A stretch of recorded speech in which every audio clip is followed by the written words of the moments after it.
Welcome to Date Night. I'm Will, your friendly neighborhood game mom, a.k.a. your GM. And I'm Amy, and I play Kira. I'm married to Will. And I'm Will's nephew. I'm Sam, and I play the Grease Wizard. I'm Eva. I'm married to Sam, and I play Arin, the half-orc barbarian.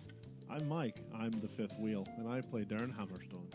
And we play Dungeons and Dragons. Can we play D&D? Yeah, so last time you won the Takeshi's game by a huge margin. Woohoo! Oh yeah, did we get any gold for that? Like No, you got audience with Count Takeshi, who made you an offer for one thing of your heart's desire or knowledge, any of his knowledge that he had available, basically. And begrudgingly, the Grease Wizard chose knowledge along with everyone else. You had a discussion that mostly was kind of general so far about the cosmology of the world and how there's a very important decision that's coming up again that only comes up once in age or every 10,000 years or so, where people from the material planes get to make a choice about whether they're going to live in a willful cosmology where the only connection to the gods is through each individual's will, or a serene cosmology which allows the gods and sort of the dark side of that as well free access into the world to determine things for themselves. So he says that choice is coming up, and that choice can only be made by people who are of the material plane, and it seems like you've actually been putting yourself into a position to be the ones to potentially make that choice. Part of the problem is there's somebody here in the south of Lumosh that's been making a big problem. This is somebody Takeshi said has been sort of breaking the balance of this choice of beings from the material plane. And part of what you came here to talk about was how you would maybe be able to prevail over that. We haven't really got there. So far, again, Takeshi's mostly just told you what's gone on, how the cosmologies work, that these decisions have been made before, and they will be made again, and that it's the winners who get to choose, just like you won the competition and you got to choose between knowledge and, treasure. And he sort of looks over actually at Kira, and he says, "You were pretty impressive in the Arcanagon with your bow, but you've come here and asked for knowledge and spoken little, if at all. What knowledge were you looking for?" I first left my home to find word of my mother, and now that I am here, I am finding more and more that she seems to be the one at the center of all that is going on in this area. Who is your mother? Nivara Silverleaf. Thornleaf, something. Silverleaf. Silverleaf. Sorry. That's your final answer. You're Silver You guys Thorn, are close, right? so- Yes. Okay. Because your father's name was Thorn. Yes. And you took both names, so, okay. And he kind of looks off and he says, Nivara at the center of this? I haven't heard Nivara's name in centuries, but yes, you favor her now that you mention it. Yeah, she gets around. I see. It was 300 years ago that your mother, Nivara, came to Lumosh and liberated the stone from the Third Temple with a force from the Fey lands that claimed the stone as their own. Liberated? She claimed that the stone was hers and of her people, which she technically wasn't wrong. It was created by elves. But after that, she and her people fled across the sea toward Kufo. And it's funny you bring her up, that the stone hasn't been on the island since then until fairly recently, the past few years. And before, when you mentioned that this stone was the cause of the corruption in the south, the stone itself is not corrupted. It's in the south, but it's whole. It's not been corrupted by cultists like the others. Huh. So is my mother to blame for much of this? I don't know. I think somehow maybe the stone's properties are strengthening the blight, but not through death or corruption like the other stones. See, this was a stone of life, and this is sort of the nature of what's going on in the south. This being, whoever it is, the one tied to the will of chaos or entropy, should be destroying everything around her, but the proximity of the stone seems to stop things from decaying. It has created a galwood grove, miles and miles and miles in circumference, and the trees are growing tumorous and getting growths, and things are breeding inside of them. I think it's the stone's nature that's stopping things from breaking down. It can stop a body from aging and usually keep it from illness. But this illness in the south, this isn't an illness of wasting away like the blight in the north. This is one of excess, one that comes from unchecked growth instead of decay. It's ironic, maybe. If the blight might have been... If it might have had a similar effect to the others, but its nature is opposite, in conflict to the blight sown by Auntie Marlene and the cult of the Black Hand that you have faced, that learned their magic from Auntie Marlene. Auntie must have known of the fiend, or of the stone's return. She was preparing something. Her blight began before the corruptions of the first and second stone by the cultists. I watched her closely through these orbs, and he motions to the sort of semi-invisible orbs that are floating in the room that he says he watched the games through. I think she was making a barrier of undeath, sort of a fire break to shield against the encroachment from the south, using the cultists, encouraging them to kill more land so that she could expand her reach and cultivate her army in the dead earth that she used to build her constructs, and for whatever dark power she was digging for before she died. But to her, those cultists were nothing more than useful idiots. They didn't know that they were acting against the very power in the south that they claimed to worship. The cult's blight resembled Auntie Marlene's. It was a blight of shadow, and hers was sort of penned in by the pureness of Kama Creek, spreading only slowly toward the west because of it until they polluted it. The other stone's corruption made a blight of undeath that even seemed to surprise Auntie. She battled away a few of its creations with her own. I don't think she foresaw that the cult would use her instructions on the stone in the first land's temple, only the one she directed them to in the temple of the second land.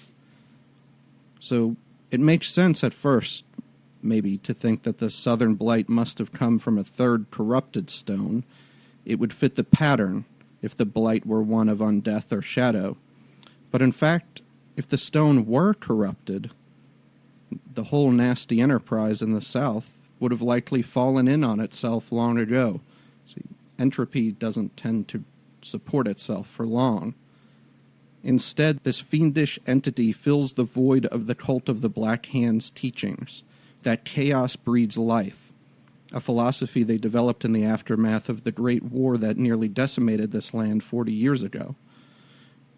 But that cult never had any connection, no real connection, to the fiend in the south. She was too terrible even for them to approach. They hoped to act in ways to earn themselves favor and speed the rebirth of the land and bestow what they feel is the gift of chaos and anarchy on Lumosh and all of Volyanaya. But is that fiend your mother, like you suggest? That I don't know. Despite my appearance of omniscience, what I see is limited to this island, and the last time I knew she was here was 300 years ago. Secondly, I can feel the presence of the stone to the south, but my spies, though translucent, have only managed to traverse a short distance past the outskirts of this ever-expanding blight and the Gallwood Grove. While I have seen the results, the huge tumorous trees given birth to walking blighted plant men and cursed gigantic insects from their galls, I have not been able to reach the center, to see the black hole that swirls at the center of this devastation. I see the bond as I see it stretching, or I did see it stretching from the gnome, and I still see it stretching from the half-orc and the modron, back to the bridge plains to the outer ones. In the south, it stretches through the Feywild, across the void and into the inferno, a thick, twisted cord that is hard to describe, but it is like nothingness, even greater than the seeming emptiness surrounding it in the void. Is it your mother tethered to this bond? I pray not, but I know not. So what is the intent of the person in the south, the fiend? This fiend would have the world fall under its entropy, this unchecked growth, this unchecked and terrible freedom. And it would make the choice, if it were allowed, the choice that you would like to make. For it's been brought here in the same way as you were. It looks at the grease wizard and over at Arin. And when it is time, perhaps it will cut the cord so it can make that choice. For now, it's using that fiendish will to drive it. So what are we supposed to do about that? I have a hammer. If you could stop her, You sure do. that would be the first part of your journey. You see, the balance here includes that there are two more. One that has come through the lawful plane of Mechanus, and one that has come through the Shadowfell. But if you were to kill this one, it seems they have not aligned as of yet. So far as I can tell, there's no way over land that you can make it there. And the seas have been compromised as well. So we'll just stay here, I guess. I think Is Kalman one of the other entities? Kalman's will is connected through Mechanus, but to paradise, not the Inferno. There's an entity who has traversed that path through Mechanus from the darkness as well. That Kalman is the balance to. So it's like Dark Kalman. Yes. Nigga. Bizarro Kalman. Yeah. He only puts fish in oblique. More bizarre than me. He faces the fish north and south instead of east and west. Crazy. The humanity. Well, The fish manatee. Fish manatee. manatee?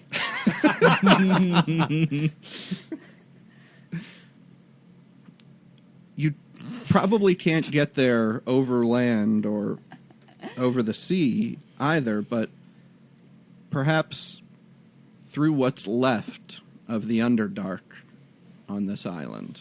All right, I could speak Undercommon, so let's go. Right? I Just think we like- still are supposed to be asking other questions. All right. How do we defeat this fiend in the south? I think the only way you'll be able to weaken the fiend is to remove the stone from within its proximity. And then sort of the fiend and all of the things around it will spiral into that entropy. Perhaps that will force its hand and make it attack, but it should also make it grow weaker each day instead of stronger the way it does now. This fiend, I can see in the south, behind it, it has left a trail of complete and utter destruction. It has left nothing. It has burned what it didn't need, or it has grown its Galwood Grove. There is no force down there that it is afraid of. In that way, at least, it is not guarding its back so much. If you were able to go underneath through the Underdark, it might give you a path toward this creature that would be easier than the path from north to south. Great. All right. You know, Well. I feel like I had another question, but I forgot what it was. I got a question for you. Can I ask it real quick? Yes? All right, listen. I got on my notes over here, and I pull out my case full of notes. Okay. I was like, listen, the only thing I remember is a beaver pelt, and I got that written down from episode 1. I don't know what that means. Can you help me explain that? I could have before we cut the cord. All right, well, I guess this is just... I guess he wouldn't have known that's where it came from, though. He just would have had a... A beaver pelt is the skin of a beaver. Right. All right, that sounds good. Sam has in his notes beaver misspelled pelt. Question mark, exclamation point, question do mark. you mean a beaver pelt? That I could tell you much about. All right, well, whatever. It's fine. Sam, are you blushing? Yes, I am. I'm a very bad speller, all right? I'm sorry, I love No, that's you. the grease wizard. That's not you. No, that's me. If you do go through the Underdark, you'll need more than somebody who speaks the language of Undercommon. We need Bizarro Common. The society in the Underdark doesn't exist in the way that it used to. It's broken down. There is no great extent of Undercommon there. It's largely creatures, and the sentient beings that live there are largely spore folk. I hate that. If you're going to... There must be another way. Perhaps. But you will need somebody that can treat with them that would prove useful. What do at you the very mean, least, spore folk? the mushroom No, people. Or at the very least, a drow that many of them have moved to the overworld. And they were displaced from down below, but many of them still know the paths that exist in the Underdark, where so many can be hopelessly I'll have lost. to go talk to the Amanita again, aren't I? They're going to be our guides. I can just see it. Haven't met them. I'd like to meet them. I know Right. you would, lad. I bet he would fit in just fine. I. It'll only be 40 episodes between then and now, or whenever this comes out. All right. Hey, listen. One more thing before we go. Mm-hmm. All right. How do we win this this here legal battle that we've gotten ourselves into? The trial Right. that will be in the morning. Or how do we get out of here or something? Can I go through the Underdark now? Just go ahead and get out of there, or Well, we're on top of a turtle now. right? There's no tunnel through the turtle into the Underdark. Wow. That tunnel is closed right now. No, there's no under turtle to speak of. Well, All right. Anyway, you can get us Though off I this thought turtle. about that quest line. This isn't on the Ocarina of Time. We don't go inside no turtles, right? Right. I don't want. That's No. the I've worst. got my red ocarina in my bag here, and I pull it out. TM. Why am I doing his TM. accent? All right. Listen, you can get us off this turtle, right? So we don't have to do that trial. I can drop all of the Uh-huh. charges related to myself and the games, including the charges of impersonating an eel expert. Hey! But most of the charges against you are levied for what has been done in the areas controlled by the Turtleborn, and our tenuous relationship between myself and King Leo does not allow me to interfere in those affairs. I would suggest A good lawyer. good legal counsel The Turtleborn are very strict in the enforcement of their laws, particularly against people who are here for the games. They don't like my games.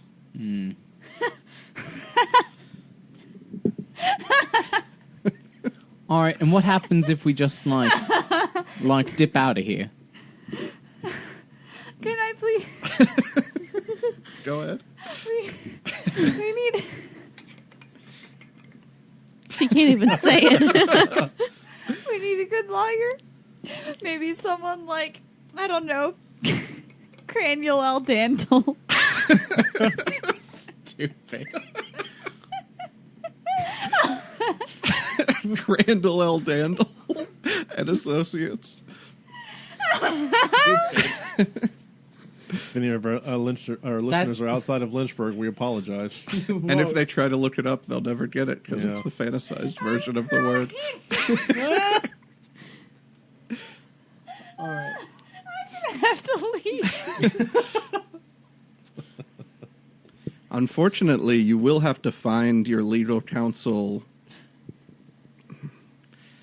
in a very limited amount of time from fairly limited prospects, because I understand your trial is in the morning, and the second you leave these gates, you'll be taken into custody. Which would make it difficult to find. Don't we have a legal right to an counsel. attorney or something? Not here. Oh man, I really feel like I had another question.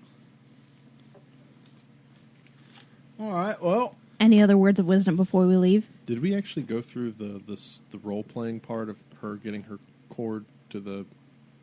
No, I think couldn't make a she's decision. Has Okay. not cut the cord. I know we talked about it in the players, not the players' perspective, but the premium Level up the thing. premium content, which you should all subscribe to. I think. I think we did it before that. Yeah, before that, I think narratively, I already said this. Narratively, I think it makes sense, like, to make the game work, but in character, it doesn't seem like what Aaron would do, especially, like, on such short notice. So Okay. we'll worry about that later. Okay. but in order to get those other things, don't you need to? No, I can make it work. All right. We can figure it out one way or another. All right. Okay. Do you have any further questions? Any other words of wisdom for us? What are we not asking? Yes. One of us can only tell the truth. The other can only tell a lie. Well, for one, I'm glad you accepted your path to come here and speak to me. In some ways, that was guided by my friends, and he shows those orbs floating around again.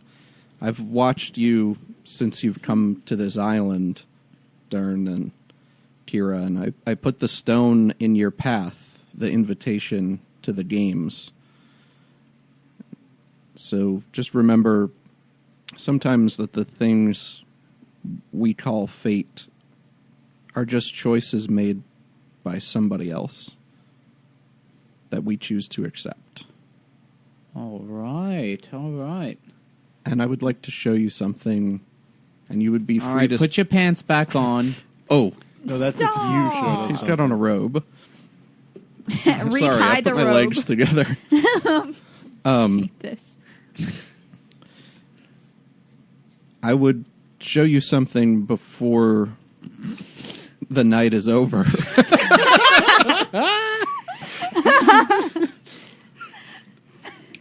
And Disney's too litigious for me to say that he could show you the world, I guess. All right, so you could stay here the night when it's done. It's all colored now. Never mind. Takashi, It's all falling apart. let's start over. I'm Count Takashi. All right. Well. Giant reset button in the last episode now. And he waves his hand, And this infinite expanding whiteness that has been around you the whole time, sort of getting further and further away, vanishes for sort of the top half of this sphere. And then there's nothing between you and the dazzling night sky. A night that seems to be coalescing around you as the white floor, or lack of floor, extends further and further away. It's like you're standing among the stars themselves. And the stars, Takeshi says, haven't always been fixed in the sky this way. Remember, we had a conversation when you were in the temple of the first land, when you were looking at the stars, that the stars in this world in Volyanaya don't move. Only the planets and the moons move in the night sky. He says, there was a time where they shot across the heavens and came and went as they pleased. And the stars start whirling around you, forming into actually slightly different constellations that drift across the night sky. And Dern, you get a flash of the ceiling of the First Land's temple where you were. The stars that you noticed that were not your own stars that were painted there. And you recognize that these match the star pattern that was in the ceiling in the temple. He must have an amazing memory. Doesn't he have a dot chart? He does have a dot chart, I think. And Takeshi sort of looks at the way you're looking at the stars, and he said, have you seen these stars before? I think so. Hang on a second. He pulls out the dot chart. Okay, the dot chart doesn't match the stars in these constellations. Nope, maybe not. They match the stars in the fixed sky. That's an actual sky chart of the current sky. And he minds rolling it back up and putting it away. I'm being very committed to the character in the moment. Okay, it's an audio medium. I know. Okay. Where's your shiny armor and your hammer? I was miming it earlier. Everyone was looking That's down true. at the character sheets. Well, where is your hammer that I bought you at It's- Christmas time-ish? It doesn't fit in the bag. It's hard to carry all that stuff. It went back to... It's in the van. Is he still Scottish? Aye. And we're back. Sorry. Okay. These stars haven't been this way in 10,000 years or more. Not since the First Land. Not since Serenity. See, that's the story of the temples that I built, that we built, elves, before the schism of land and sea. Historians and the devout claim many origins and meanings, but the temples are not depictions of foreign lands that we immigrated from or other worlds, as the high-haired thinkers claim. Some claim the First Land's temple represents a ship with its silver cord stretching from the golden planet in its ceiling to the Life Mother, or the Second Land's temple's arches represent some kind of interdimensional gateway. But it's not so. Not a physical gateway, at least, but a gateway of choice. Are you sure? Because that guy seemed really sure about it. He always thinks it's aliens. That's not the guy I was talking about, but okay. What guy? The guy in the temple at the top of the mountain who was like, this is a different world. Yeah. That's what they think. Okay, well, that's what this guy thinks. How do we know he's right? You don't. Okay. He Insight says, check. you could roll one. I On mean, the nature of the universe. He seems very confident in himself. so did the other guy. He says, that's the gate that's open again. If you choose will, the stars remain fixed. We live our lives with the time of the gods almost frozen, in age here in a span of the blink of their eyes. If you choose serenity, we return to a place where the stars come and go as they please, both bright and dark stars. The temple... So, wait, which are we right now? Which one is this willful. plan right now? We're in a willful state right now. Do we like that? Do we want that? This will Okay. be the choice I think we got some time to think about that. Maybe a that you'll have to make if Couple you years, dozen maybe? episodes. win. This is the choice you have cut your cord to make. He looks at the grease wizard. The Temple of the First Land represents the last age, or some last age, one of serenity, where gods and stars came and went as they pleased, a time that began and ended when the planets aligned. And around you, the largest of the stars in the sky changed color. And can anybody roll a nature check? Anybody who wants to? That's Natural 1. 19 plus 5. What are those shining They're things up fireflies, there? Dern. Those things I remembered earlier, I forgot them.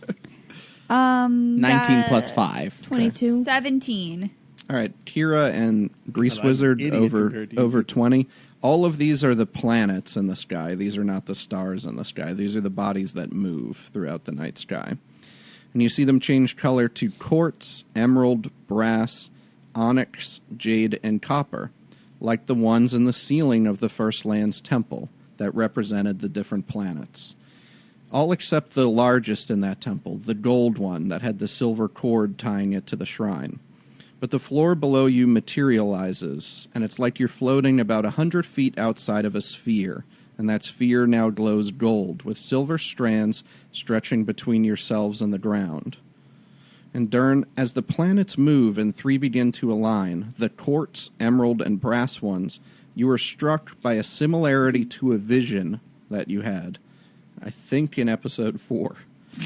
Where you were in the proving grounds, your temple below the mountains of Kufo, and 6 orbs floated into the room. 3, the white, green, and brass-colored ones, matching these 3 planets that are about to align, weighed down one side of the scales, those scales that were inlaid in the floor. Even so, it tilted them, skewing them to one side, while the black, jade, and copper orbs evened them out. And those matched the colors of the other 3 planets, coming into alignment, but still much more distant, much more slowly. The silver cords of Kalman, Aran, and the Grease Wizard split, one end tying them to the golden sphere below, and the other tying them to the brass, emerald, and quartz orbs, respectively, until you watch the Grease Wizard's cord sever from the quartz orb.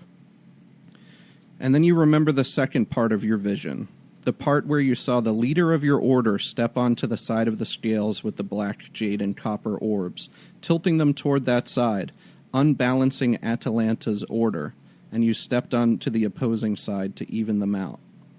You feel Takeshi's intent and interest enter the vision that you're having. It's so strong that you are almost projecting it around yourself, and everyone else standing there can see flickers of it on top of the golden orb. Dern, it gives you the feeling, one you found uncomfortable when you were speaking to Squiddles with your mind, of somebody prying into your thoughts. And below you now, solid ground, below all of you, a polished floor with scales inlaid into it.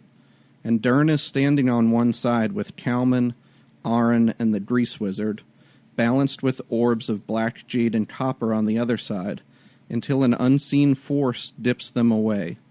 The depiction of the scales vanishes beneath thick, choking vines, and Kira stands in the middle of those vines, in the middle of the scales. And Kira, you remember your vision, the one you had that same night, the one that led you beneath the boughs of the raven tree. One where you tried in vain to follow your mother until you gave up, to be pulled beneath the undergrowth, waiting there, resigned to wait there, until a strong hand reached down to pull you out. And everybody can feel the connection between the visions and see them happening and know their meanings. For the first time, maybe seeing into somebody else's mind, a unique experience. And Dern, you feel the connection of Kira's vision, the way everyone sees these visions manifest around you in this phantom planetarium-like room. And you reach out instinctually and pull her up out of the underbrush, which vanishes, and the scales tip ever so slightly in your favor. Across from you in the black sky that still surrounds you, a clearing forms, one of lush greenery, like none you have seen outside of your vision, Kira, one of so much life.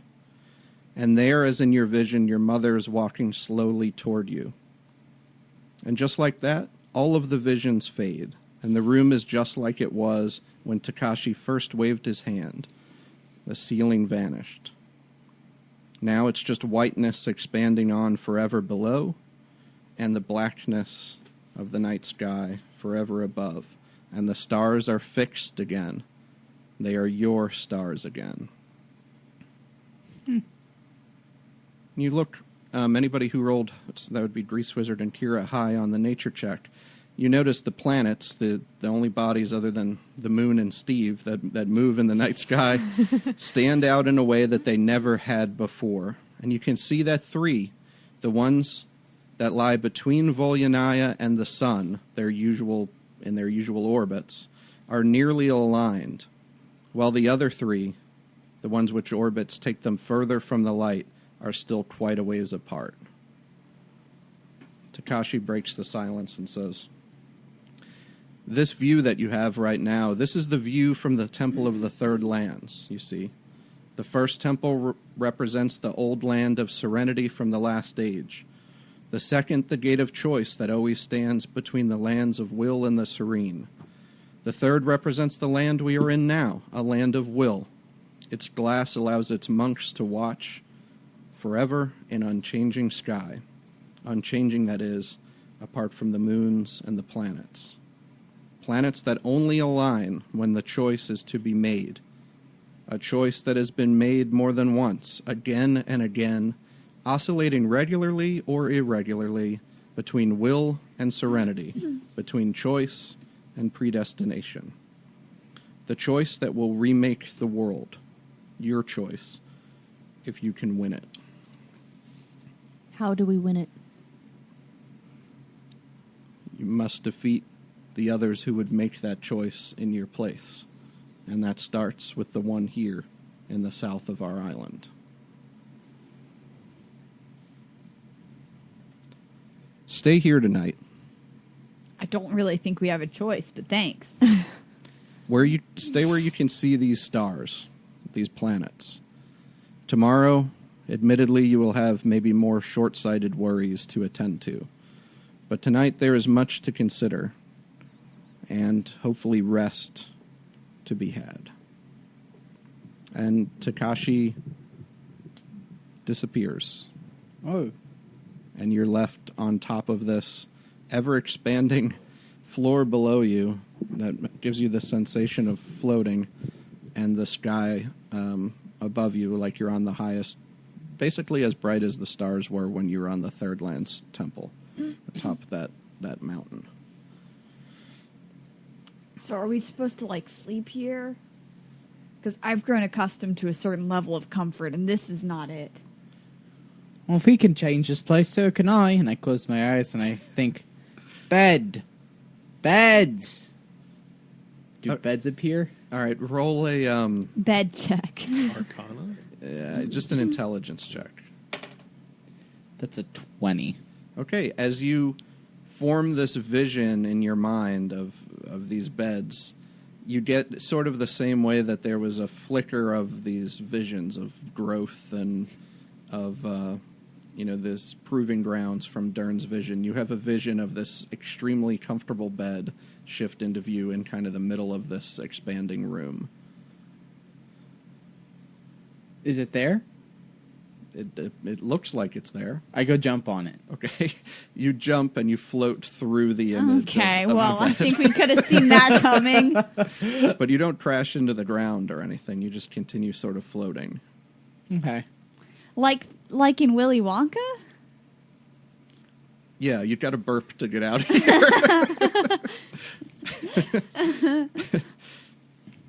Well, all right. Well, I got some studying to do, so see you guys tomorrow. Okay. Go. Do you ever sleep? Well, I need 8 hours, but other than that, how many hours can I get? It's probably 9 or 10 o'clock in the evening, so you could maybe get 1 or 2 hours in on your study if that's what you'd like to do. I'll take the 2. Okay. Roll an Arcana check. Am I back at max health? You will be after the rest. Okay. 15 plus 8. Okay. While you're looking through the book for a couple of hours, you get a little bit more information about some of the potential outcomes for these homunculi and some of the things that have been created in the past. And you get that there are some homunculi whose connection to their master is so strong that so long as they're on the same plane of existence with them, they can share their thoughts telepathically. Mm-hmm. All right. Okay. And I need you to roll a d4. Come on, 1. Darn it, 4. All right, so you're at -4 max health if you're feeding Clippy like you have been each night. Mm-hmm. Okay. Wow. Clippy soaks up the blood, looking a little ruddy inside there now. It's getting to be a good ratio of blood to gack hair. That's so important. And In my studies, so if I spit in it instead, would that probably be... You'd have the idea that there are different humors involved with creating it. But right now, you know you're not yet into the full creation process. You're sort of in an incubation process. So just where you're blood? just keeping it alive, and any humor will do. Okay. Yeah, I'll keep using blood then. Okay, weirdo. All right, while he's doing that, and Kalman is trying not to look with his one big eye. Tell me a story! Please, someone tell me a story! No, really. Once upon a time, there were 3 little... What are you again? I'm a Modron? There were 3 little Modrons. I'm a Modron! Yes. And there was a mommy Modron and a daddy Modron. And What's a baby. mommy Modron? Well, that's the thing. Aww. That's where it gets confusing because they don't really have mommies and daddies. But just for the sake of the story, this one did. And then, you know what? Forget it. I think he's done now. That was great! I got to squeeze a little more out of here. Oh, And they all lived happily ever after. that's the best way to end a story. Okay. All right, so the Grease Wizard is feeding Clippy. Or, Does he at least have some kind of modesty cover? God. I can feed my Clippy wherever I want to. This is getting... so what else are you... I don't know. Are you chatting before you go to bed? Or what are you guys thinking about? There's sort of a lot going on. Dern's just kind of off in his own little world right now. Kira, Very too. isolated from the rest of the Really? Because I feel like Aaron really doesn't want to think about the whole cosmic I am a couple different people in one person thing, and so You're a chimeric twin. Congratulations. maybe while they're trying to have some alone time, Aaron's kind of bouncing back and forth between them, irritating them until they send her to the other one. Okay. So, yeah. And Dern, you're irritated. Why? I guess why is Dern... Because I have a lot on my mind, and would you just go and rest? All I asked don't is have if to you rest. preferred the marshmallow part or the chocolate part. Go talk to the Modron. I already talked to him. I'll go ask Go Kira. talk more. While you go over to Kira, Kalman goes over to Dern. Stares at him with this one big eye. Just looks. Dern just kind of rolls over and takes his hammer and kind of just clutches it, tries to sleep. Aw, like a little Attempt. teddy bear. Attempts to sleep. Not quite. But Pretty sure, why close. not? What are Kira and Aaron discussing? Kira's sitting there thinking about whether or not her mother is evil or Hey, what's Kira. going... What? I was just wondering if your hair is naturally like that or if you do something to it. Because I haven't seen you do anything to it, but I think it looks pretty nice. I just tie it back With a leather cord, it so it suits stays you. out of my face. Thank you. Hush, little Clippy, don't say a word. It's the Grease worst camping Wizard's trip gonna ever. feed you with his blood. He's not even rhyming. So anyway, marshmallow or chocolate? What are those? Do Play we ha- with me. I wish Chocolate, I still had a charge always. in my blunderbuss because I'd just eat it right about now.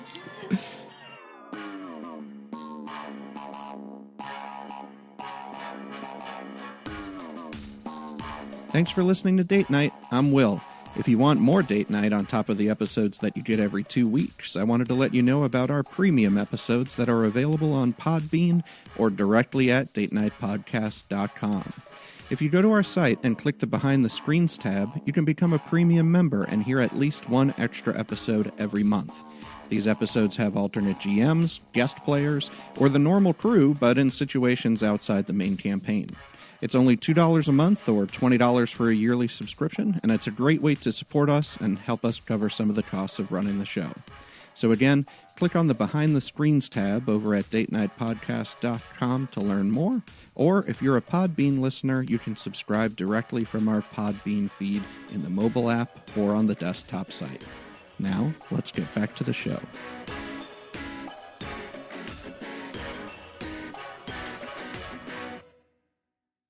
Let's play D&D. Okay, so you lay down.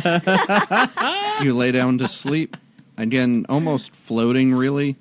And Dern and Kira, in particular, recalling their visions from way back in the campaign, almost still feeling them dance around you in the room the way that they were. And in fact, maybe at times they still are, depending on sort of how your mind is wandering.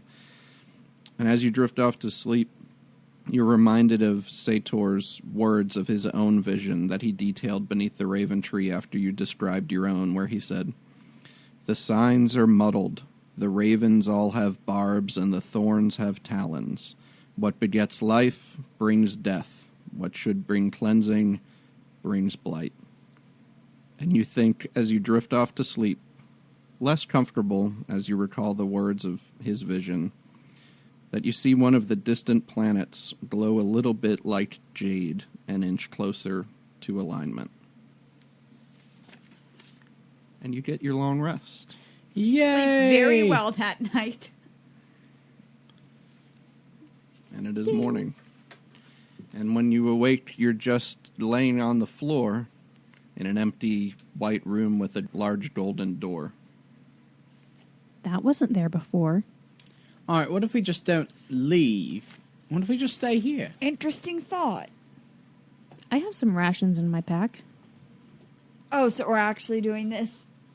Can we wait it out? Can we wait it out? You can wait around for a while if that's Dern what you just want to do. gets up and starts heading out. Okay. All right, Darren, listen. Let's just wait like 24 hours. Maybe they'll forget. No, lad. It's time to face the music. Listen, if I have 28 more You hours can to stay if you want. I'm going. All right. Well, Someone's a grumpy Gus. Did you sleep well last night, Dern? Just keeps going. No, would you like a sausage? Dern. Hey, Dern. I'm out the door by now. Calman's following you. I'm following too Oh, because she's so fine. loud. Fine. I'll go He'd with rather them. face an actual court system than listen to any. Yeah. Yeah, before the coffee, sure. I guess I'll follow. Okay. So, as you leave the room, there are two of Takashi's retainers who escort you to the outside of the courtyard of Elysium, where there are a number of turtle-born guards sort of waiting there, seemingly impatiently. One of whom says, "All right, they're coming with us." And one of the Takashi's retainers say, "None of my business." And kind of If there's a random cat, what was that? a cat walks by, gets stepped on by one of the turtle-born guards. Hey. And they escort you across the length of the God's Path from the courtyard of Elysium toward the tail end of the turtle where the Shell King's quarters stand next to the Carapace Inn that was flooded just a couple nights ago, I think it was. last month. Simpler times. Yeah. And you enter a huge, shiny abalone hall with lustre inlays in the floors, walls, and ceilings. They create mosaics of sea creatures, which are all depicted as powerful, but they pale in comparison to the one of the dragon turtle that sits in the middle of the floor of the room with the throne on its back. Is the room echoey? Yes, it's very, like, it's usually under the water, so everything's very smooth in here. Guys, this place is so shiny! Shiny, shiny. And your voice echoes off the walls as you see there's another trial going on in the front of the room. And the huge... We're gonna get held in contempt of court, don't worry about it. The huge, muscled King Leo, who's also a little bit overweight, just stares daggers at you as you enter the room, and he says, "You will be silent until it is your turn." Sure, no problem! Problem. And he does the salute of the two turtle fingers over the bridge of his turtle beak. The NPC salute. And somebody... My bells are clanging.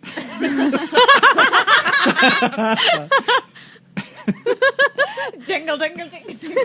And Calvin's got to dance into the jingle of the bells. I never been on trial before. He starts to say out loud and whispers halfway All right, through. I have Calman. Just listen. When we get put in jail, don't drop the soap. Cut that joke. Okay. Hi, Amy. But what if it's slippery? All right. So, somebody beside the king It's not really legal advice.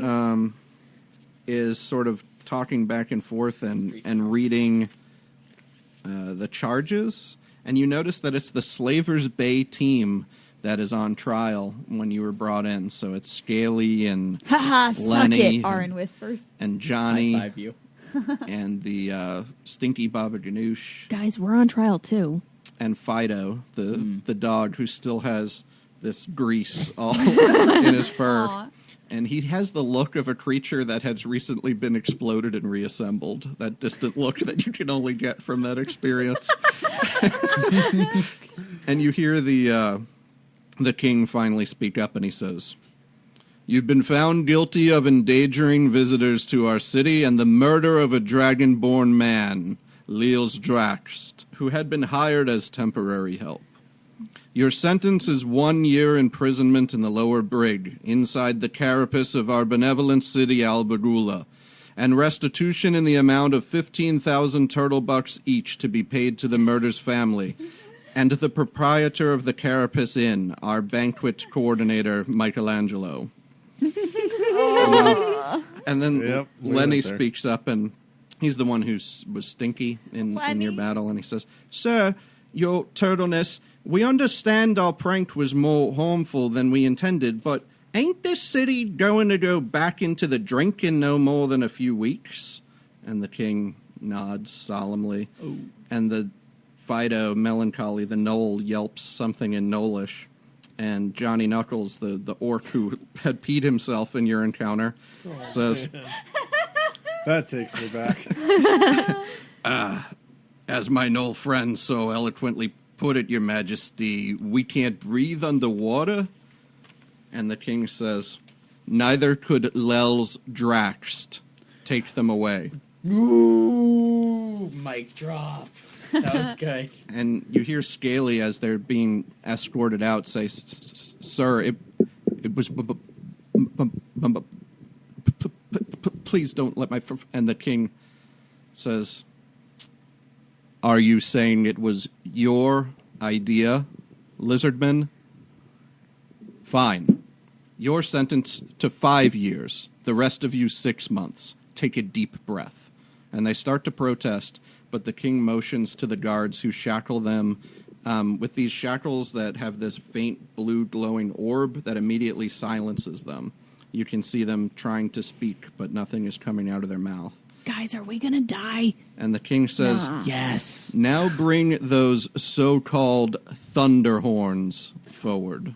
Wah.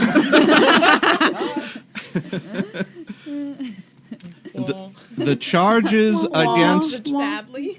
Oh, the Wait, if they bring us forward... No, never mind. Go ahead.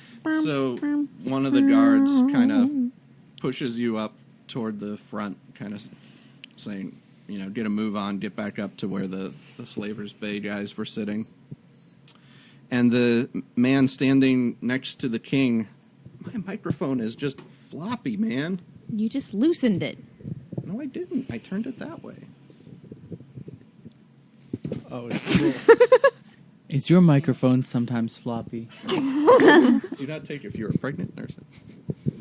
Well, Maybe become pregnant or use your floppy microphone to make someone pregnant. Well, It's so Do floppy. you have one of these little nuts next to the thing? No, I got no nuts on my floppy microphone.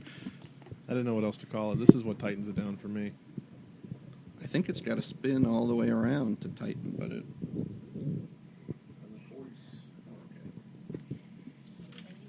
I'll just hold the microphone. I got a tight 5. Can I give you a tight 5? How's everyone doing tonight? Anybody here from Jacksonville? All right. I got 5 minutes of cities. Anybody here from Toledo? Just going to say some cities. Try and get some free applause. All right. So after the bailiff does his tight 5, he delivers charges to you. I'm dead. You're welcome. That says, Thunderhorns, you have been charged with theft and concealing of a dragon turtle egg. That was a Corruption misunderstanding. of a dragon turtle egg. We didn't do no, that that one. wasn't us. Silence. That's No. how we found it. Silence, or you will be silenced. You will have your time to speak. Use of harmful and deceptive magic. That one was me. Impersonating an... Oh, that charge has been dropped. Child abandonment. Possession without declaration at entry of a cursed item. Damaging a structure in a bar fight. And mismatching fish. How do you plead? How close are we to the front of the room? Like, what's the difference between us and the king? Probably 25 feet. Okay. Arin's kind of been fiddling in her pocket this whole time, and I'm going to throw my compelling cornhole bag at him. Oh, God. At the king? Yes. You're gonna fucking die. Great. I've been waiting to use it. Okay. Make a dexterity check against the king's AC. So basically a ranged attack because you're throwing it at him. What modifier would I use for that? Athletics? Your Cornhole? dex modifier plus your cornhole proficiency. Okay. Which is now plus 19. God. All right. That hits. So all of a sudden, Oh, God. Arin stands up and this cornhole bag goes flinging across the trial room past the bailiff who reaches out in slow motion. No. And smacks King Leo straight in his turtle face. And the two of you are instantly teleported to the cornhole demiplane. What is it called in the description? It's called the cornhole demiplane. Okay.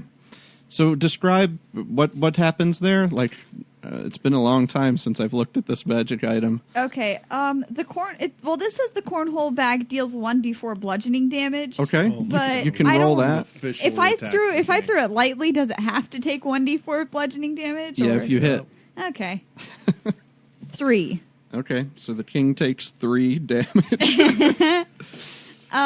Okay, so the demiplane can only be accessed by initiating a duel. It consists of a flat bluegrass field 200 yards across. When you arrive, there are 8 corn bags and 2 cornhole boards with coat of arms matching the sigils of your and your opponent's families. So I would assume it's his royal crest Yep. versus the Thunderhorn logo. Okay, perfect. Are we all in like the crowd? Like, can we all be? No, you're still in the courtroom, and Is doesn't it time like freeze frozen for time? us, or- It doesn't say. I don't think I kept that. So I think like your turns pass the same way turns pass somewhere else. So like your first turn here, there'll be a turn of things happening back in the Oops. courtroom. So We'll reconcile what's happening with Arn at least at first. So the two of you go there, A and human referee by the name of Cooperman stands he's by actually to officiate the game. he's actually the captain from the Albagula games. Was Captain Cooperman, who's now teleported into the middle of this event with the two of you. So you recognize Cooperman, and he looks around at you, and the second the king sees Cooperman standing there, you can just see the anger rise up on his face, and he goes, "I hate games. I loathe games. It's just a little Bring me cornhole. back. I can't. You have to play with me. I will not." Well, And- then we're staying here forever, I guess. And we go back to the courtroom, and what all you see is Aaron stand up, lob that bag, it smacks him in the face, and the two of them immediately teleport, along with Cooperman, who was actually sitting in the audience to see how this all played out. And they're just gone. And the guards look around and go, And I stand the up king. and touch my crown of magic. And I say, "People of Albagula, it is I, the ex-god king of magic." So you're And no if longer the you- king of magic? Ex-god king. I'm just the king now, right? God king is the better. Shut up, Kira. Anyway, I will banish any of you who steps forth within these 20 yards around me. So don't question me and don't get closer. I get down on my knees and put my hands on my head. Or else the dwarf is going next. all right, roll a intimidation check, please. Is that what you... That's a 15. That's a 3. So the bailiff... What? Hold on. Be cool. No. Hold on for 8 turns of cornhole, or approximately that long. Will you bring the king back? Bring me your gold. No. Oh. Listen, guards, God. prepare the shackles, No, do not prepare the shackles, guards. but hold. Kira's face is in her hands. And we go back to the demiplane of Cornhole, where Cooperman is explaining to the king the rules of how you can leave the demiplane only after this event has been completed. And the king is just basically in the position of somebody who's just been called to jury duty, who feels like they have better things to do. But he says, "Fine. Give me the damn cornhole bag." And let's cornhole. Woo! Okay. Tossing the bag onto the board, called a woody border, DC 12 is worth 1 point. Tossing Okay. the bag through the hole, called cornhole, is DC 16 and worth 3 points. So 12 for a WB and 15 or 16? 16. 16. 16 for a CH. Anyone who steps across the foul line is automatically hit with a barrage of corn, called Cooperman's Cone of Corn, for 2d6 bludgeoning damage. Fouls occur when rolling a 1 on a corn bag toss. Okay. Well, And so we each have 4 bags. let's roll initiative to see who goes first. Okay. I'll keep my own score. I mean, I guess we can both keep score, but... All right. Go ahead and roll your initiative just to see who tosses first, I guess. 14. All right. You're first. Okay. So I think I just roll this and add my cornhole bonus. And Yep. is my cornhole bonus my athletics plus proficiency or just proficiency? It's your dex plus Okay. proficiency. Okay. All right. 7. All right. So that just misses the board. Gotta get a feel for it, you know? You just hear the Kinda king. lightly tosses the other one in the air. If you're going to play a game, just let me show you how it's done. And he picks up the cornhole bag and he rolls. That's an 8. So it's It falls about 2 feet next to the cornhole thing, just I'm like used yours. to a heavier bag. We played with metal-filled bags where I come from. Metal You mean hole. shell-filled bags? It's your turn. Okay. Nat 20. All right. So that Does that count for sinks 2? Just kidding. straight through the. Pops back up and goes back in. That's just. It doesn't even touch the rim of the cornhole It's a board. corn swish. So yeah, that. So now we got this like Michael Jordan and Larry Bird in the 1994 McDonald's commercial situation coming up. Oh, I'm gonna God. try and match you. That's a 15. So he throws one onto the Unless board. he has some kind of bonus. Okay, yeah. Yeah, he's got a +2 So- on his dex bonus. So 1 point. he gets 1, and you've both gone twice. You got 2 more rounds. So, about that trial. And Arn's just kind of lightly tossing her bag up and down as if she's kind of testing the weight. Cooperman. Okay, I think there's been some kind of misunderstanding. 'Cause, Cooperman. like, we're having fun here right now, right? Like, we're pretty cool people. Roll a persuasion check at disadvantage. Okay. I rolled an 11 and a 10. And my persuasion is...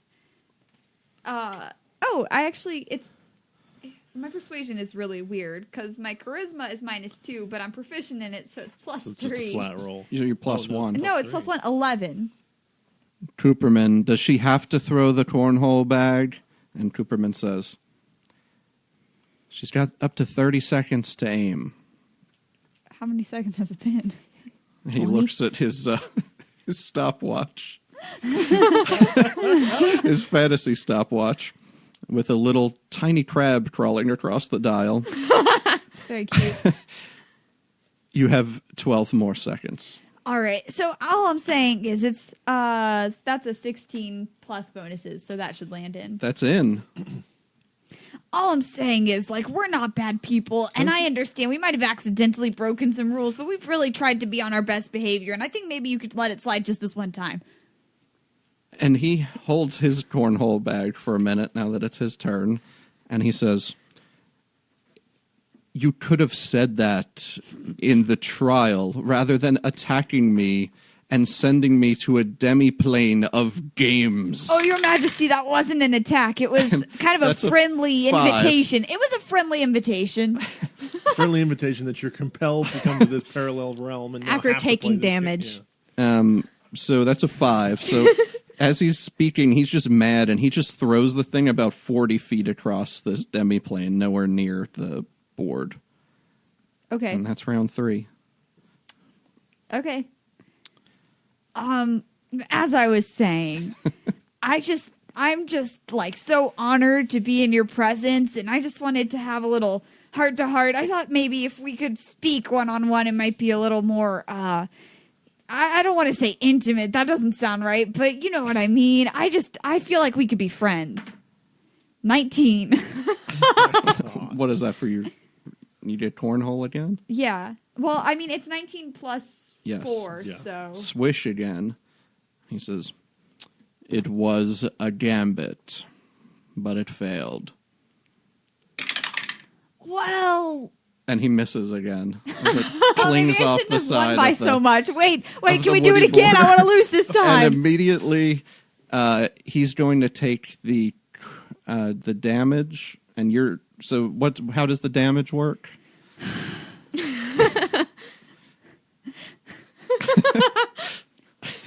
Just say-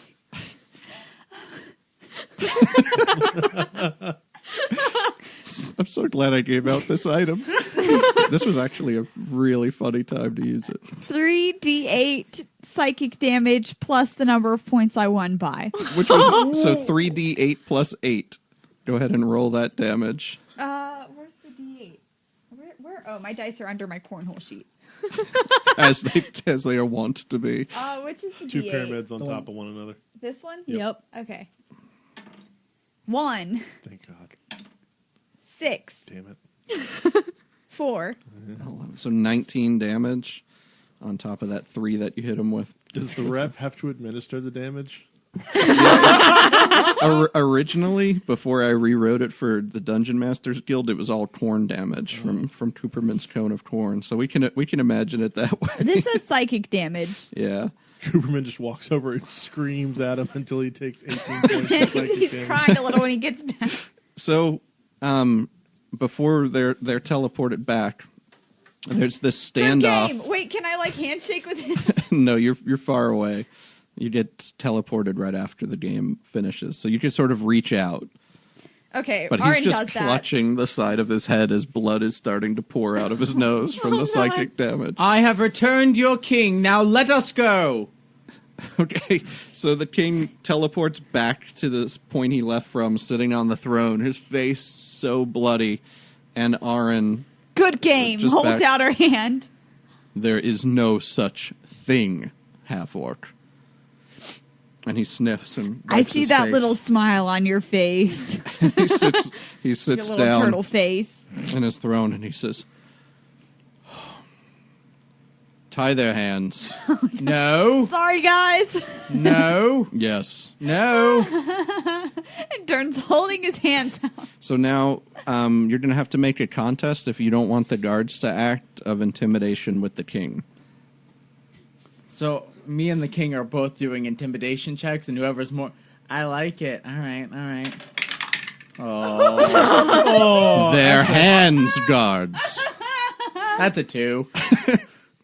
And your crown of magic slides down over your face, suddenly not fitting quite right, and covers your eyes as you issue your command. And the guards come over and place you into shackles. All of us? Mm-hmm. And Kalman. I've never been... And his voice stops in the middle of when he was about to say, as the shackles click in onto his hands. He says, okay, we will try this again. As he sniffs and wipes more blood onto his robes.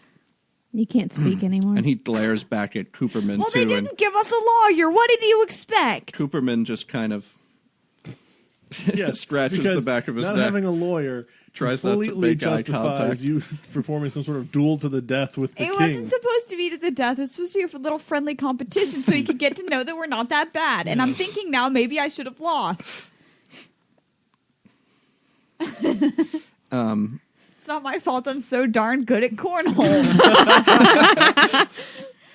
Shall I add being good at cornhole to the charges, King?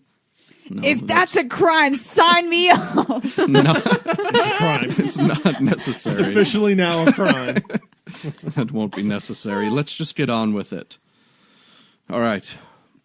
These charges, then, one at a time. You will answer. You will be allowed to answer as these crimes are put forward. First, child abandonment. How do you plead? Not guilty. Can we speak? Yeah, after he reads the charge. Not guilty. Wait, how did we abandon a child? I never abandoned my The child. turtle dragon baby. We didn't abandon it. I think that's the one. Is that the one? I mean, I used to be a guard, so I'm sure I've abandoned plenty of children over my You're not helping. lifetimes, And but- you're silenced again. So, not guilty on the child abandonment is how they plead. How do you plead on the theft and concealment of a dragon turtle egg? Not Not guilty. We tried to save it instead. No, It this is wasn't theft. This is a 1 or 2 word answer. It Guilty. wasn't theft, not guilty. Not guilty. Not Alright. theft. The dwarf pleads guilty. The others not guilty. Darn, what are you doing? And you're silenced. Damaging. Corruption of a dragon turtle egg. Guilty or not guilty? Not guilty. Not guilty. Not guilty. All right. Use of harmful or deceptive magic, a charge leveled only against the grease wizard, so-called. Wait, I wasn't listening. The use of harmful or deceptive magic, a charge leveled against one named...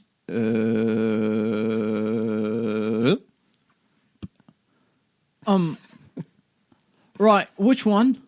I mean, at what point? Like, when I turned myself into Since a fish. you've been in the city, have you performed any harmful or deceptive magic? Well, I turned myself into a fish when those thieves flooded, so that's the only deceptive magic, but, like, I was still me. I just had gills. I don't really have gills anymore, and I pulled down my shirt. I believe that is a not guilty plea. All right.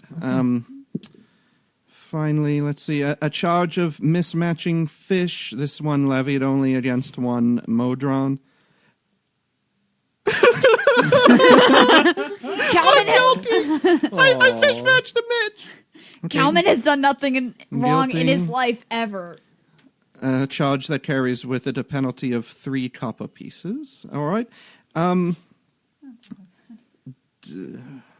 Damaging a structure in a bar fight. A charge levied against a half-orc Auron. Not guilty.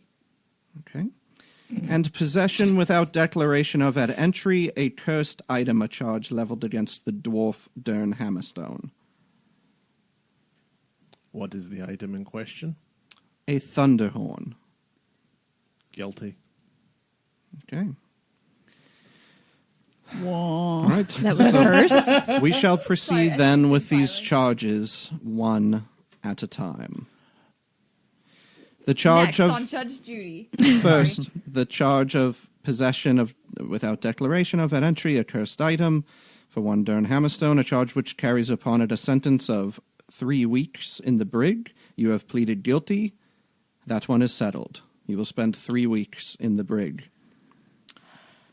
The theft and concealment of a dragon turtle egg, one which the dwarf has pleaded guilty to as well, a charge which carries with it the penalty of 3 years in the brig. You will spend 3 years in the brig, Dern Hammerstone. You others, we must still determine the nature of your crimes. Oh, a mismatching fish, a penalty which is, again, 3 copper pieces to be paid by 1 Modron. And Kalman. Oh, God, what's it? Oh, okay. So, next he says, all of you were charged with the theft and concealment of a dragon turtle egg. I believe this is one we should start with, or perhaps even before that, how about the corruption of a dragon turtle egg, for which all of you pleaded not guilty. You may speak your case. The egg was corrupted by some cultists when we found it. Our aim was to try and actually purify the poor thing. And protect it from the cultists. And raise it as our own. No. We were trying to find a good place for it. I wasn't aware of that. But, all right. Which I'm not sure of what the abandonment charge entails, but we did attempt to hand the egg over to the proper authorities.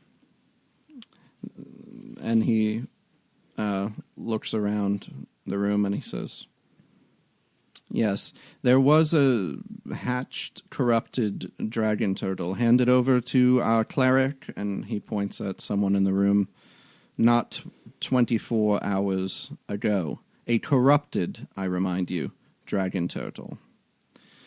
A dragon turtle that we had information was corrupted by you and your party. Well, who Whoever told you that? told you that was lying. Well, this individual who told us this to receive the reward associated with finding the stolen dragon turtle had given us information that it was being held by one of the groups of competitors who he described in great detail, a fact that became apparent during your competition when your I should have killed him with my Wasn't spear. Hmm? I should have finished him off with my It spear. was Kip, wasn't it? It was Kip. Kip. No, there was no Kip. It was one. Let's see, who was paid that award? All right, listen, was he And really checks- annoying? And he checks the clerk, starts checking the records, and the clerk said, his name was Plucky Seed Sower. Okay, it was Kip. right, really annoying bloke. He Did he look like a halfling in disguise? really easy to The make fun of. halfling is not on trial here. He gave us information that Right. proved to be accurate that you were hiding a dragon Hiding. turtle. which we noticed during the competition when it was damaged during your fight and split open, It was hatching already. which I believe we could use to at least disregard the child abandonment charge, because you never had a child. You smuggled in this turtle with who knows what intentions, this cursed turtle. And then when to it was take care of it. then when it was opened among the ring, only then did you decide to turn it over, when you didn't have anything else to do with it. All of those charges are fair except for the charge of corruption. We did not initiate that. Well, then, Speak for yourself. who was the corruption initiated by? The cultists, I forgot. I got some of their The robes names? here. No, I don't. I sold them. Never mind. His name was Convenient. Tashi. I got his. Oh no, I do have his. I have his. Life siphon here. You will not be removing anything from your pack. All right, fine. If you would like something removed from your pack, we may do so. No, it's fine. Whatever. He died in the Painted Valley. Also convenient. Do you have any other evidence that shows that this creature that you had possession of was not corrupted by you? Any concrete evidence, any witnesses? You paid him. I mean, yeah, the guy who turned us in was there. He was. Oh, Great. ask what's his name? The orb guy. Play back the orbs. We that have anything? no orb data on record. We do have record from your Squiddles unit that we can refer to. This record does show that you had the dragon turtle egg in your hotel room. So on the charge of theft and concealing of a dragon egg, I will ask you again, how do you plead? Not guilty. Guilty. Not guilty. Not guilty of theft, but we did conceal it, trying to keep it safe. All right, I'll go with that. Yeah, All that right. seems fair. All right, then. In the charge of concealment of the dragon turtle egg, you will receive 4 weeks in the brig. Next, on the use of harmful and deceptive magic, we have record from your Squiddles unit that you have been performing harmful magic upon yourself, Grease Wizard. Me? There's Yes. no victim. He is the victim. There He's is allowed to do whatever he wants to with his Yeah, own I body. could do whatever Not here. I want to with myself. not within these city Not in this walls, court. where the rules are clear that there will be no harmful nor deceptive king of magic. Ex-god king of magic. Yes, and you have used deceptive magic as well. We have record in the market on one merchant by the name of Kevin. How do you plead now on these crimes? Well, Kevin's a dick, right? There is no penalty for dickishness, All right, listen, just call him a dick, and and I'll Kevin say is not guilty. on trial. Kevin is a dick. All right, not guilty. Gotcha. Sucker. That's deceptive magic. That's not it. That's just my deceptive tongue, right? Just kidding. Play that back. I didn't think that's what I actually said. Okay. Right. Stenographer, can you? So the bailiff says, King, would you like to examine the data from Squiddles? Yes, I would love to. Thank you. No, not you. The king. Yes, I'd love to. Silence.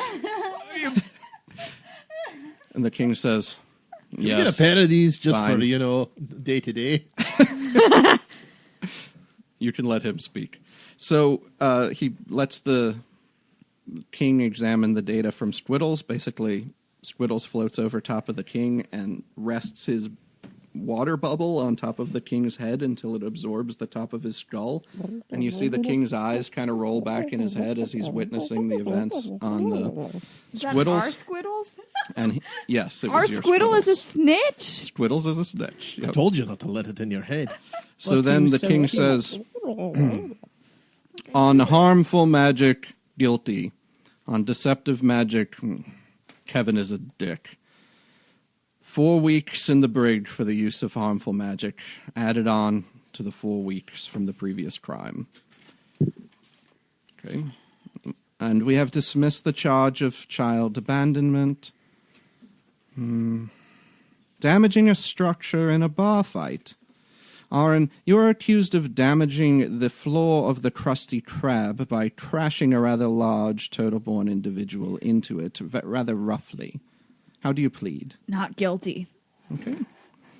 Would you like to examine the data from the squiddles upon this one, sir, or does No, Aaron I'd have just like to anything point else out to if say? in that case it would be the turtle-born who damaged the bar floor. She's Okay. got you there. Let's bring in that Let's witness. see if that is true. And he does sort of the same thing and watches the playback from Squiddles, and he says, indeed. It perhaps was your opponent who damaged the floor. You did have a bar fight. We have no law against combat. I rest my case. Not guilty on the charge of damaging a structure in a bar fight, but bring me that turtle. Yes, sir, the bailiff says. What happened? Turtle He's is now another getting- one of the Ninja Turtles. So He's not going to the get in main trouble. charge, then, sir, corruption of a dragon turtle egg. Is there any other evidence that we could... And as he says that, there's a quake-like rumble that rattles the chambers around you, which is followed almost immediately by the sound of thunder. That doesn't sound too much different than the Thunderhorn. And the bailiff reading your sentencing here stutters, or I guess he's reading one of your charges, stutters as the others present gasp. And he continues, and he says, on the corruption of a dragon turtle egg, what other further can you add about this cult that you claim that you so conveniently sold all evidence of? It had a yellow, had bloody yellow talon robes. If you go check, we did a whole episode about going to find these robes and stuff, and all the political side of it, and we went to the DMV or something. I don't bloody remember, but you can go find all the evidence that this cult was real and they were doing some shady things. Okay, go ahead, and how convoluted that was. Roll a persuasion check at disadvantage. Nah, that's a crit fail, right? That's a nat one. Silence. On this charge, King, would you require any additional information, or have you reached your verdict? I shake my head no. Any last words? He says. I think we're innocent until proven guilty, and you haven't proven that we're guilty. That is also Checkmate. not how this works. You Checkmate. are guilty until we say otherwise. King, what do you... No, the king. You've been silenced. He tries not to make eye contact with the grease wizard. I'm only making eye contact with them. The king says, the other charges are sufficient. If we cannot prove this one, we cannot prove this one, as much as I believe it to be the case. 4 or See, more my weeks man, I in knew we the could be brig. friends. 4 or more weeks in the brig should settle things, being as we go back to the ocean in 2 days. And the bailiff starts reading, and he says, your sentences are as follows. Dern Hammerstone, you have been sentenced with the concealment and theft of a dragon turtle egg, the possession without declaration at entry of a cursed item. You have been sentenced to... And the rumble comes back up into the room. And now the whole Turtle City seems to rock and lilt, as if Albagula itself is attempting to rapidly turn itself 90 degrees to face northward. A priest wearing a white turtle skull helmet from a huge sea turtle over the top of its head bursts through the door to the hall, and a huge slam echoes from the door crashing open from her dramatic entrance. And the king says, what is the meaning of this? And the priest says, Albagula calls for her champions to protect her in her time of need, my liege. Hi, I'm Mike. I play Dern Hammerstone on the Date Night podcast. And first of all, I wanted to say thank you so much for listening to our show. And I want to encourage you guys to keep listening if you enjoy our content. Also, if you enjoy our content, please don't forget to rate, review, and subscribe. And also share it with your friends who are interested in this kind of a campaign. You can also follow us on Facebook and Twitter at Date Night Podcast. That's D8NIGHT Podcast.